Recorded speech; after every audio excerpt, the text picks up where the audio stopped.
Welcome to Olivia's Storytime. Children's Book Read Aloud. Dragon Masters, Wave of the Sea Dragon by Tracey West. Chapter 1. The Wizard in the Bubble. Worm, take us inside the fortress of the Stone Dragon, Drake yelled. Drake heard the other Dragon Masters gasp. His Earth Dragon Worm glowed bright green. Then Drake and Worm disappeared from King Roland's castle before anyone could stop them. Worm transported them to the fortress in just a few seconds. But in those few seconds, Drake had a lot of thoughts. Gianna, the head wizard, had just told Drake and the other Dragon Masters they were too late. Astrid was about to cast a false life spell. Astrid was an evil wizard. She planned to use the spell on the bonds of giant ancient beasts. She wanted to bring the creatures to life to help her take over the world. The wizards couldn't get close enough to stop Astrid. She had cast many powerful defense spells to keep wizards out of the fortress. Dragons might be able to get past the spells. But the wizards didn't want the Dragon Masters to try to stop Astrid. They all said it was too dangerous. I know it's dangerous, Drake thought, but I have to try. Drake's mind raced as his dragon's green light faded. Will Astrid be waiting for us? He wondered. Will she hit us with magic as soon as we get there? They landed in the main courtyard of the fortress of the Stone Dragon. We did it, Drake thought. Worm and I made it past Astrid's defense spell with no problem. Drake did not see Astrid, but he saw his friends. Casper and his stone dragon Shaka looked like gray stone statues. So did Mina and her ice dragon Frost. Drake, Casper, Mina, and their dragons had tried to stop Astrid before. She had turned them all, except Drake, into stone. Worm had found a way to break free, but the others were still statues. Drake almost started to cry, but he stopped himself. If I can't stop Astrid, the wizard can save them, he thought. Then he spoke to Worm. Can you sense Astrid? Where is she? He whispered. Drake's dragonstone glowed as he heard Worm's voice inside his head. She's in the Garden of the Beasts. They slowly walked across the courtyard. The tall stone walls of the fortress rose high above them. Drake and Worm kept close to the walls, so Astrid wouldn't see them coming. Drake tiptoed to the opening that led to the Garden of the Beasts. His heart beat quickly as he peered inside. Enormous bones were scattered across the sand. Astrid floated in the air inside a red bubble. Her legs were crossed and her eyes were closed. The bubble hung in the air over a wide, flat rock. On the top of the rock, Drake saw was spell ingredients. One mandrake root, a branch from shadow bush, the tail feather of the ghost raven, a sprig of black mistletoe, and the tooth of the spirit bear. She cannot cast a spell without all 5 ingredients, Drake thought. So if I can steal even one of them, I can stop her. Chapter 2. My spell! Drake spoke to Worm inside his head, so Astrid wouldn't hear. It looks like Astrid is in a trance. She must be starting to cast a spell. I will sneak up and steal as many of the ingredients as I can, Drake said. Watch Astrid. Warn me if she opens her eyes. Be careful, Drake, Worm replied. Drake nodded. He ran into the Garden of the Beasts. He dashed toward the flat stone. Astrid's bubble floated over his head. He reached out to grab the ingredients. Before he could touch anything, he heard Worm's voice in his head. Drake, we've got to leave now. Drake grabbed what he could, the branch of thorns. Green light flashed as Worm transported into the Garden of the Beasts. Then Drake heard a shriek above him. My spell! He looked up to see the bubble pop. Still floating in the air, Astrid pointed a finger at Drake. Sparks sizzled on her fingertip. "You and your dragon will not get away from me again," she yelled. Chapter 3. Don't touch the thorns. Drake dived and touched Worm's tail with his free hand. "To breaking, Worm!" Drake yelled. Whoosh! Worm transported them away. Drake blinked. He and Worm were back in the underground training room in Bracken Castle. "You shouldn't have gone to the fortress by yourself, Drake," scolded Griffith. The White Air Wizard trained Drake and all of the King Roland's Dragon Masters. "Astrid could have done something terrible to you," said Gianna. Dragon Masters Rory, Anna, and Bo ran up to Drake. Echo the Dragon Mage followed them. Behind them stood the new Dragon Master Opali with her lava dragon car. Opali's eyes were wide. Anna hugged Drake. "I'm so glad you're safe." "Whoa, Drake, you didn't listen to Griffith," Rory said. "That's something I would do." "I wanted to stop Astrid from casting the spell," he told everyone. "Worm and I transported right into the fortress. I tried to steal the spell ingredients, but all I got was this." He held up the branch from the shadow bush, which was dotted with sharp thorns. "Be careful with that, Drake," Gianna warned. "Don't prick yourself." "What would happen?" Bo asked. "If you prick yourself with a thorn, you become a shadow," she explained. "That is why it's called a shadow bush.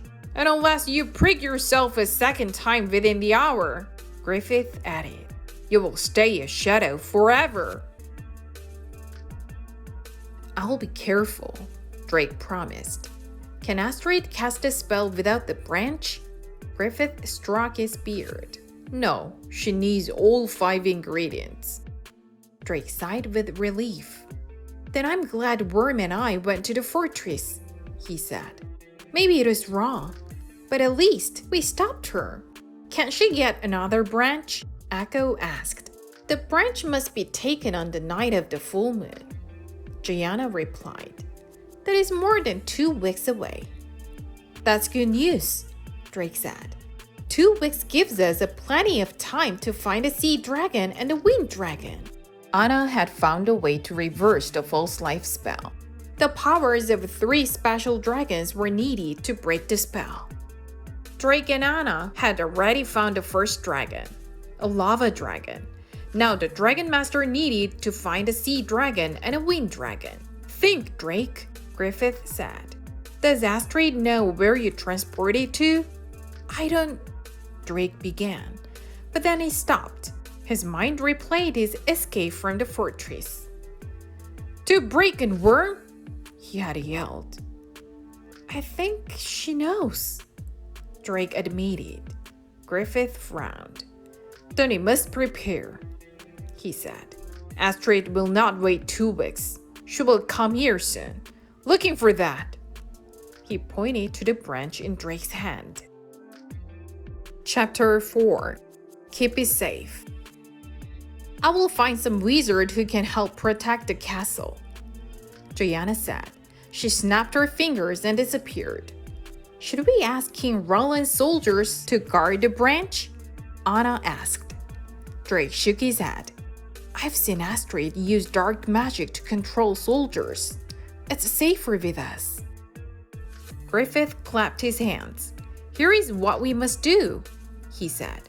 "Bo has found a sea dragon on the island of Kapua. Drake, you shall go to Kapua to find a sea dragon.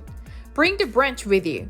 Astrid will not look for you there." "Griffith, I read one story about sea dragons and lava dragons. It says they all used to live on the island of Noah, where Opali is from," Bo said. "I think Opali and Ka should go on a mission. Maybe the sea dragon will be happy to see Ka." Opali looked up at her orange lava dragon and nodded. "Yes, Kapua is far from our island. It'll be exciting to go there." "Excellent plan," Griffith said. Bo, you and Shu shall go too. Anna and I will stay and protect the castle, Rory said. And we will try to find out where the wind dragon is, Anna added. Bo ran off.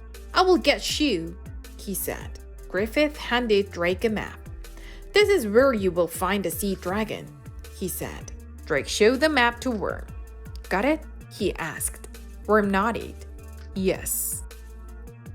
Drake tucked the map and the branch into his pocket. His hand brushed against the magic mirror. The mirror let him communicate with Griffith from far away. Bo walked back into the training room with the blue dragon with the shimmering scales. Drake, please ask Worm to transport you all right away, Griffith said. Return here with the sea dragon. This is our best chance to stop Astrid. Drake, Bo, and Opali touched Worm. Bo and Opali each put a hand on their dragons. Worm transported them all in a flash of green light. Chapter 5. Manawa. The smell of salt water hit Drake's nose. They had landed in a sandy beach. They were in a cove shaped like a half circle. Drake noticed plants he'd never seen before. There were tall trees with skinny trunks and bushes with purple flowers. A hill rose up behind them, and Drake saw straw-colored roofs of homes there. This place reminds me of my island, Opali remarked. Bo looked around. I do not see a sea dragon or a dragon master, he said. A dragon master? Is that someone who connects with the dragon? A voice asked. A young girl stepped out from the trees. She wore a light-colored shirt and a skirt made of grassy fibers. She had dark, wavy hair. Yes, Drake replied, that's what we are. We're dragon masters. I'm Drake, and this is Bo and Opali. And these are our dragons, Worm, Shu, and Ka. My name is Panya, the girl said. You're not afraid of dragons? Opali asked. Panya smiled. Why would I be afraid of baby dragons like yours? They're so cute. Our dragons aren't babies, Drake said, and we're here on an important mission. We're looking for the dragon masters of a sea dragon. Can you help us? Yes, Panya said. You need my brother, Manawa. Follow me. They followed Panya along the shore and across the cove. A boy their age stood on the top of the boulder with his hands on his hips. He wore a skirt like the one his sister wore, and his curly dark hair was streaked by the sun. Around his neck, he wore a green stone. It looked like an ahi stone, the same stone Opali wore. Brother, the girl called out. Meet Drake, Bo, and Opali. Hello, Manawa called back. What brings you here with your baby dragons? Why do they think our dragons are babies? Drake wondered. He wanted to ask, but there were more important things to do. An evil wizard is casting a dangerous spell, Drake replied. We need a sea dragon to help us stop it. Your sister told us that you were a dragon master. Manawa jumped down from the boulder. Dragon master? That sounds very important, he said. I was chosen to connect with Tani, but I am not called her a dragon master. Here, I am called a dragon friend. I think they mean the same thing, Bo said. Opali stepped forward. You wear an ahi stone, like mine. Manawa nodded. Yes, it helps me communicate with my dragon. Where is your dragon? Drake asked. Manawa touched his ahi stone. It began to glow. Tani, come meet our new friends, Manawa cried. Chapter 6. Enemies, not friends. The calm ocean water began to move. Waves kicked up and slammed against the shore. A huge dragon head rose from the water. Tani looked at them with enormous green eyes. Red, orange, and yellow fins grew out of the sides of her head. Wow! Opali exclaimed. Tani is such a beautiful dragon. Tani's buddy came out of the water. Orange and red scales covered her back. Her belly was smooth and white. Drake gasped. The sea dragon was at least twice as big as Worm, Shoe, or Ka.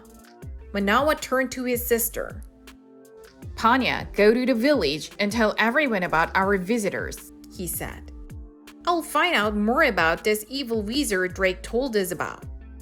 Yes, Manawa. Panya ran off. Manawa's ahi stone glowed. Tani would like to get a better look at your baby dragons, he said. Drake smiled, shaking his head. Our dragons aren't babies. They are just smaller than Tani. This is my earth dragon Worm. And this is my water dragon Shoe, Bo said. Shoe floated through the air up to Tani. The sea dragon playfully squirted water through her nose at Shoe, who then dipped her tail into the sea and splashed some water at Tani. I think they like each other, Bo said, smiling. Then Opali and Ka walked toward the water. This is my lava dragon Ka. We come from an island too. Tani's huge tail began to thrash back and forth in the waves. Droplets rained on Drake's and the others. Shoe swiftly floated back to Bo. Ka roared and an orange light began to glow deep inside him. What's happening? Drake asked. Opali placed a hand on her dragon. What's wrong, Ka? Her ahi stone began to glow. Ka remembers stories that his grandmother told him, she said. Many years ago, there was a big fight between lava dragons and sea dragons. It happened when they both lived together on the island of Noah. Tani says the same thing, Manawa said, his stone glowing as well. The fight between dragons lasted for many years. Finally, the sea dragons agreed to leave Noah. Today, they live in oceans all over the world. But they have never forgiven the lava dragons for making them leave the island of Noah. Uh-oh, Drake said. The last thing we need right now is a fight between dragons. Opali patted Ka's leg. That was a long time ago. Can you and Tani find peace here today? We need to help Drake. Ka's orange glow began to fade. That was a very nice way to calm him down, Bo said, and Opali smiled. Manawa turned to Tani. You come down too, Tani. We must hear what our visitors have to say. The sea dragon stopped thrashing. Manawa, we need your help, Drake said. Like I said before, an evil wizard named Astrid is trying to cast a dangerous spell. We will need 3 dragons to break the spell. One of them is a sea dragon. We'd like you and Tani to come with us to the kingdom of Breakin, or Relief, Bo said. Just for a little while. Manawa frowned. I don't know, he said. I'm not. Suddenly, a big swirling portal of red light appeared on the beach. Chapter 7. Astrid attacks. A red-headed wizard stepped out of the portal. Astrid, Drake yelled. Tani, attack! Manawa cried. Drake spun around. No, he yelled. Astrid can't steal dragon powers. Manawa frowned as he held up a hand to stop Tani. That's right, Astrid said. The portal stayed in the air behind her, swirling, and I will steal your dragon's power unless you give me what I want. Drake's mind raced as he tried to figure out what to do. What do you want? He asked, even though he knew. I want my branch from the shadow bush bag, of course, she said. I left it in Breakin, Drake lied. Astrid laughed. The sound reminded Drake of a cackling crow. Do you really think you can fool me, little boy? She asked. When you stole my branch, I asked my gazing bull to find it. I know what's here with you. Maybe a little truth spell will loosen your tongue. She pointed at him. Red magic sparked from her fingertips. Drake had an idea. He quickly stuck his hand in his pocket and felt for one of the thorns. Then he pressed his finger against it. Ouch! Drake! Opali cried. Drake looked down at his body, and he couldn't see it. He could only see an outline of his body in shadow against the sand. He heard Worm's voice in his head. Run, Drake! Drake ran. He ran across the cove into the trees and plants. Then he hid behind a bush and held his breath. Very clever, Drake, Astrid called out. But I will get that branch from you. And when I do, you will stay a shadow forever. Chapter 8. A Hard Choice. Drake patted his arms and legs. Weird. Even though I looked like a shadow, I still feel solid, he thought.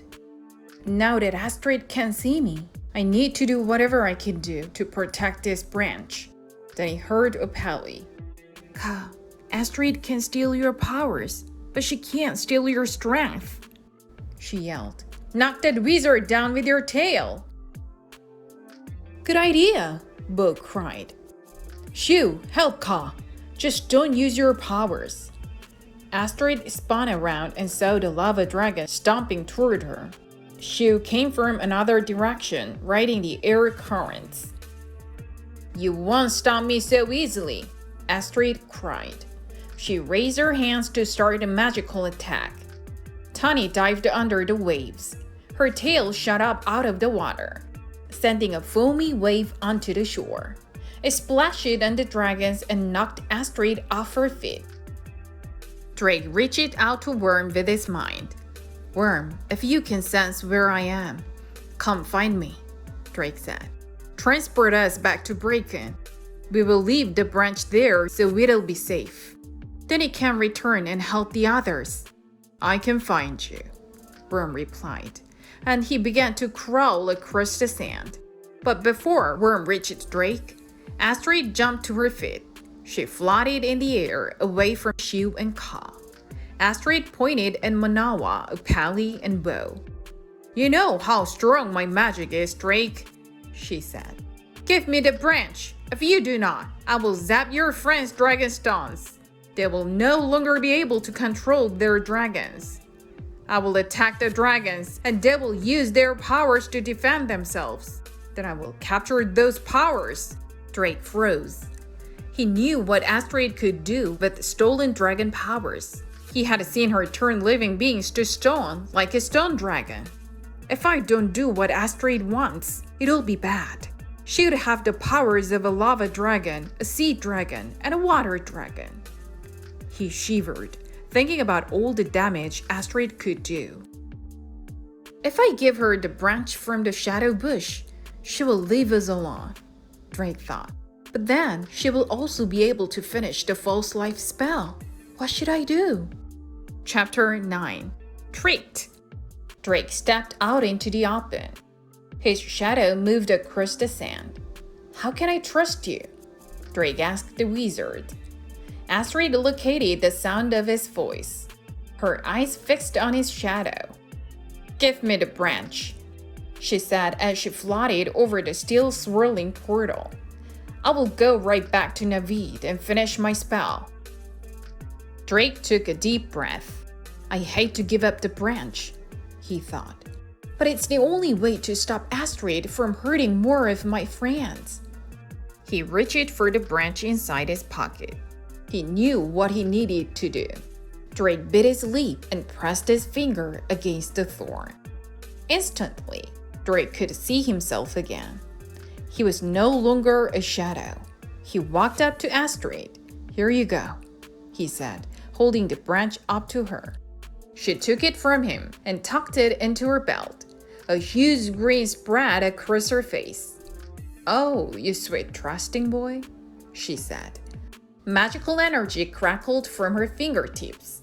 Astrid pointed at Bo. Red light streaked from her fingertips and hit the boy's dragon stone. The stone turned black. Zap, zap! She hit Opali's and Manawa's Ahi stones next. They turned black too. She lied, Drake thought. I can't let her zap my dragonstone. I don't think Worm would use his powers without me, but I can't take that chance. He ran back into the trees. Astrid grabbed an empty bottle from her belt. Now I will attack your dragon, and they will attack me back, she cried, cackling with laughter. Then I will steal their powers. Manawa sprang toward. No, you won't, he yelled. Manawa pushed Astrid as hard as he could.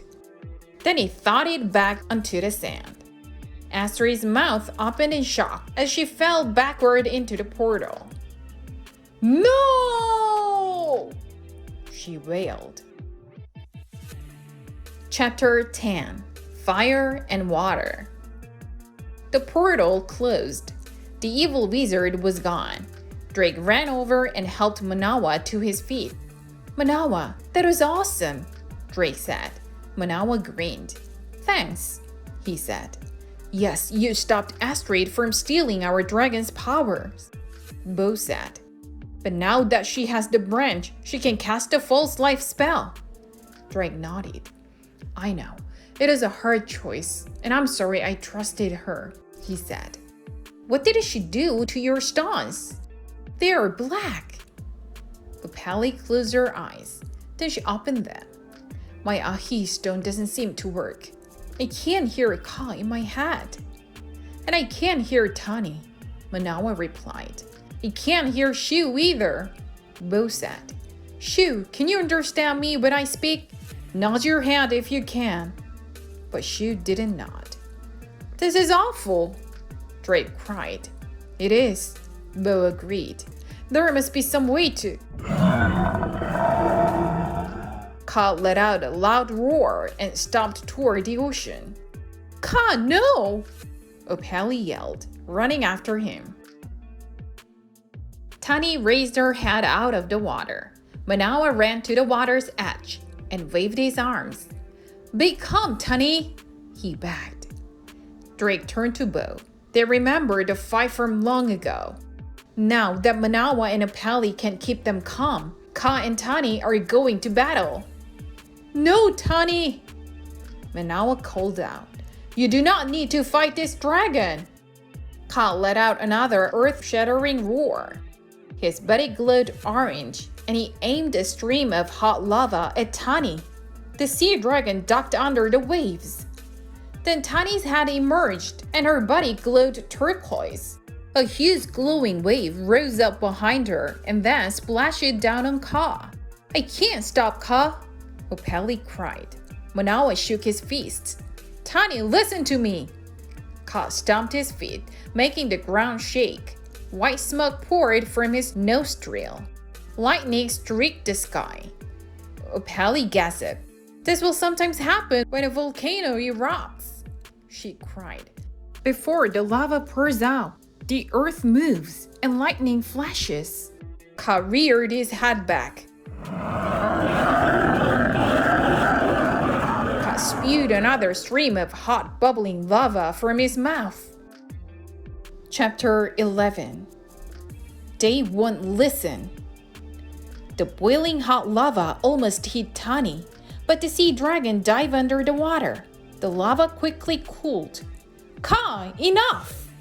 Opali cried. Tani is not your enemy. Ka roared again and stomped his feet. Opali shook her head.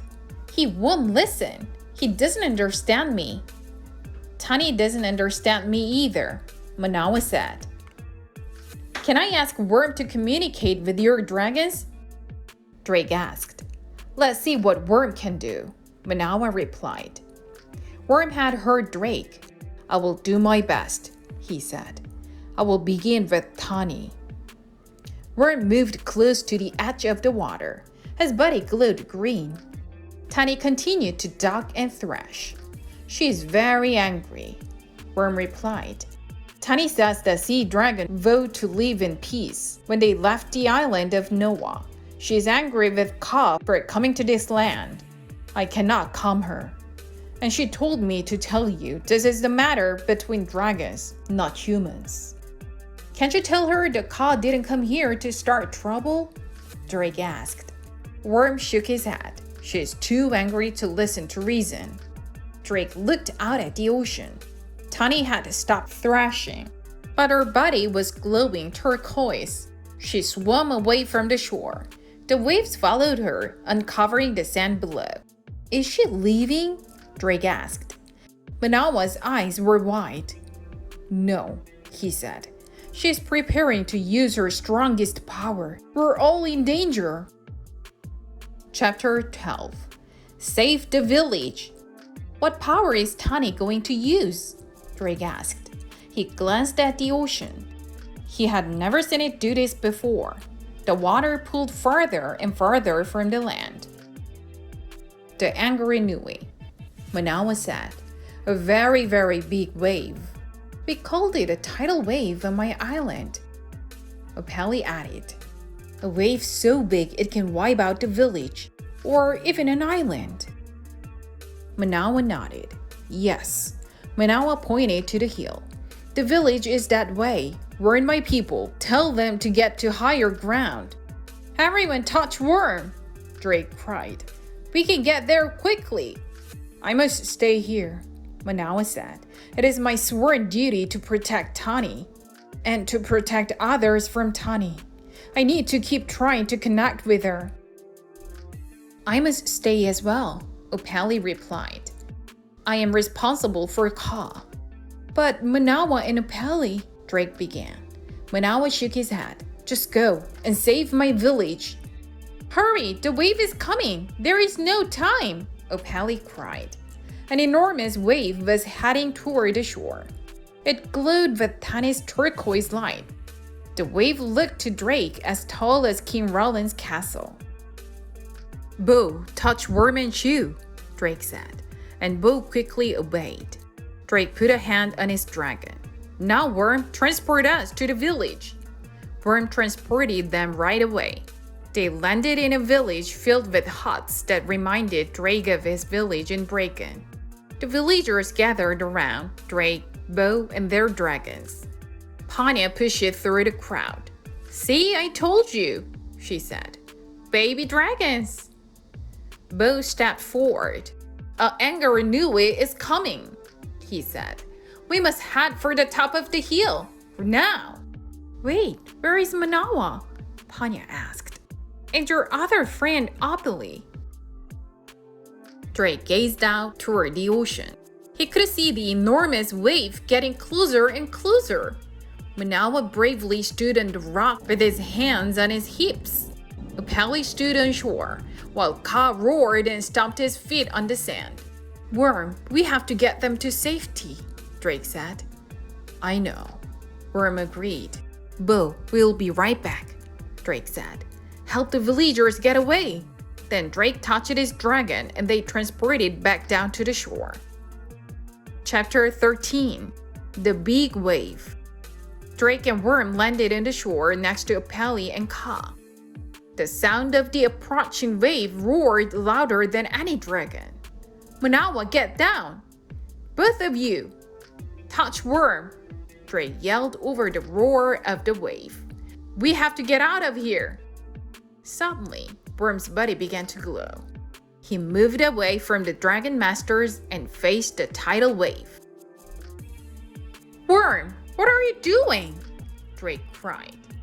The globe exploded from Worm's body in a shower of green light. The light hit the bright turquoise wall of water. The wave began to glow with Worm's light. Then the wave stopped moving. It broke up into tiny droplets. The sparkly blue-green water rained down like mist all over the island. You saved us, Worm, Drake yelled.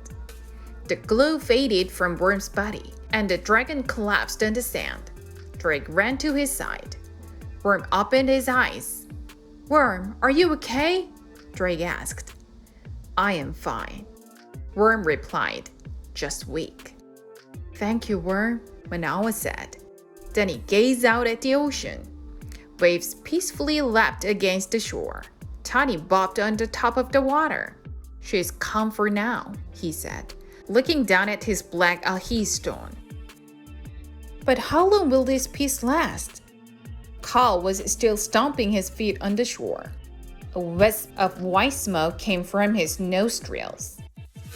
That wet mist cooled Ka down, Upali said, but he's about to get angry again. Bo ran down to the beach. She flew behind him. That was amazing, Bo cried. And seeing Worm's mist gave me an idea. Shu's blue mist can heal dark magic. That's right, Drake said.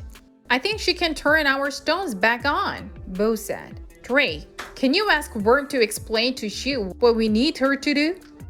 I will, Drake said. He closed his eyes and repeated Bo's idea to Worm.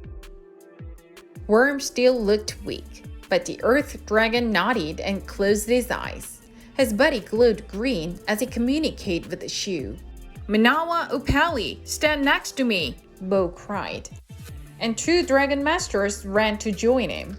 A moment later, Shu's body began to glow a soft blue. She opened her mouth and a pale, misty blue cloud came out. Chapter 14.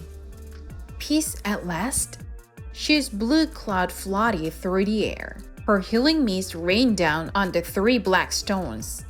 I hope this works, Drake thought.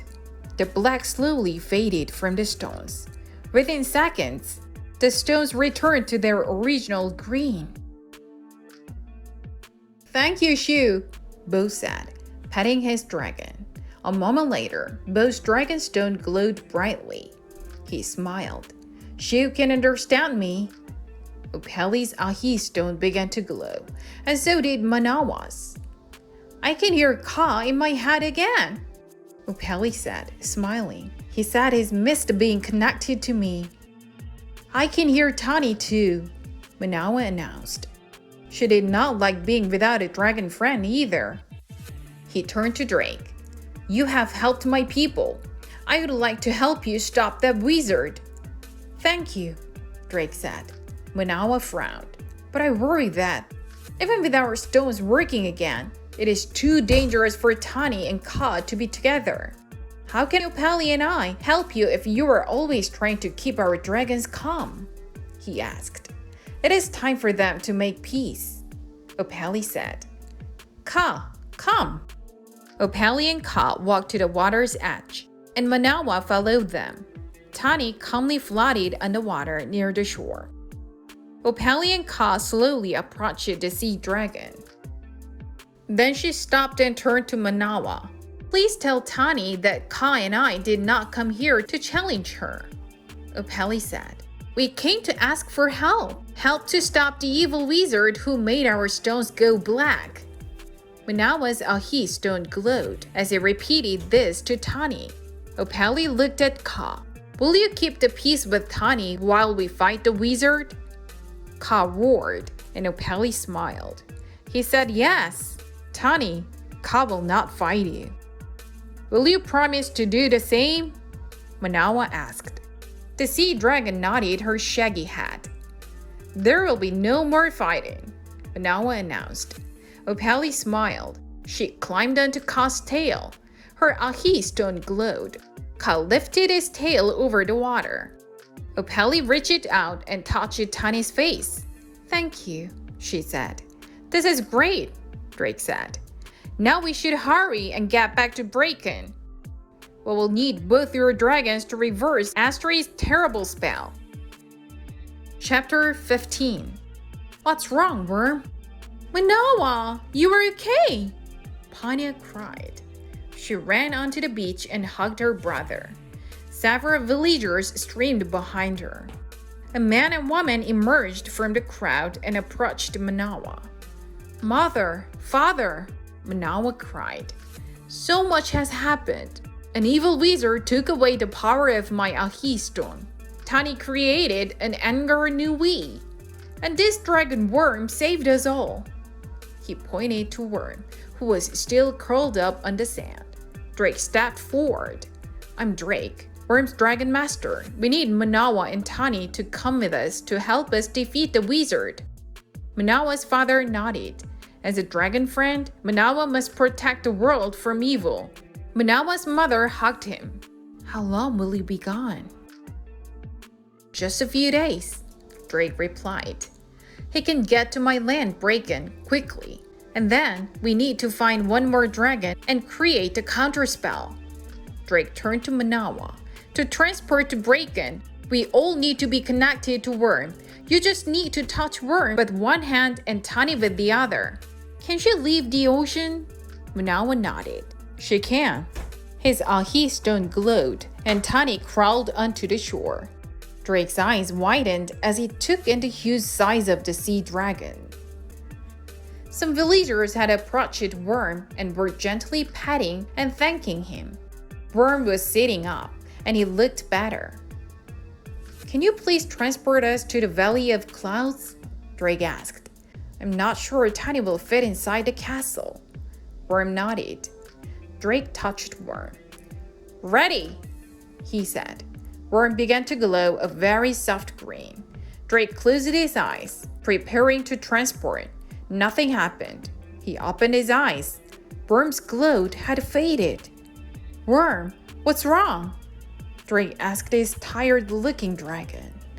I am too weak, Worm replied. I cannot transport. Chapter 16. A Feast. Oh no, Drake cried. Nothing like this has ever happened before. Is Worm all right? Bo asked. I'm not sure, Drake said. How are you feeling? Drake asked Worm. Tired, Worm replied, but I think I'm getting stronger. Just then, Drake remembered the magic mirror. Let me ask Griffith if there's anything he can do. Drake took the mirror off his belt. He looked into it. Griffith, are you there? He asked. The glass in the mirror swirled, and the wizard's face appeared. Drake, have you found the sea dragon? Yes, Drake said, but a lot of things have happened. Drake told Griffith everything. And now, Astrid has the branch from the shadow bush. Drake finished. And Worm can't transport. Worm must have used a lot of power to stop the tidal wave, Griffith said. He just needs to rest, and don't worry about the branch, because you took it from Astrid while she was casting the spell. She will have to start the spell all over again. We have a few days. Rest and return when you are ready. We will, Drake promised, and Griffith's face faded. Drake looked up to see everyone gathered around him, the other dragon masters and the villagers. Manawa put an arm around Drake. We will take care of you, he promised. Let's go to the village. Then Manawa turned to Tani. You may go back to the sea for now, my friend. I will see you later. Tani nodded and returned to the ocean. The villagers led the way back up the hill, where it moved slowly, and Drake stayed with him the whole way. Once they got to the village, Manawa put a hand on Worm. This is Worm, the dragon who saved us, he announced. He needs food and rest. What does he eat? Panya asked Drake. He likes all kinds of fruit, Drake replied, and vegetables. Panya ran off and came back with two girls her age, carrying baskets of large orange berries. They placed them in front of Worm, and he gobbled them up. Nearby, smoke was coming from a pit dug into the ground. Delicious smells began to fill the air. Is that food cooking? Bo asked. Manawa nodded. It's fish with orange yams, and a white vegetable is taro root. It smells delicious, Drake said, and Manawa nodded. When the food was ready, the villagers and the Dragon Master feasted. Drake ate every tasty bite. After the feast, the dragon slept on beds of grass that the villagers had made for them. Manawa's parents set up sleeping mats for Drake, Bo, and Opali in their home. A full belly helped Drake fall into a deep sleep. He awoke to sun streaming into the hut and to Griffith's voice. Drake, are you there? I have news, Griffith said. Drake grabbed the mirror. I'm here. Rory and Anna learned where to find a wind dragon. Griffith told him. That is good news. But I have bad news too. What bad news? Drake asked. We get a report from Wizard in Navid. Griffith replied. Astrid is using more powerful magic than they have ever seen. She has sped up the false life spell. She is about to bring the bones to life. Drake jumped up. Everyone, Astrid is about to cast her spell, he cried. I hope Worm is ready to transport. We need to get back to Bracken and find the Wind Dragon right away. Dragon Masters, Wave of the Sea Dragon, Questions and Activities. Drake steals Astrid's branch from a shadow bush. Why is this branch dangerous? Why does Astrid come after Drake for it instead of collecting a new one? Reread Chapter 3. When Tani and Ka first meet on page 33, they start to attack each other. Why? Manawa and Pali are easily able to calm Tani and Ka on page 36. Why are they unable to calm their dragons across chapters 10 to 13?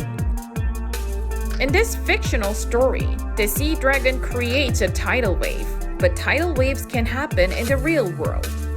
Research tidal waves, then write and draw what you learn about them.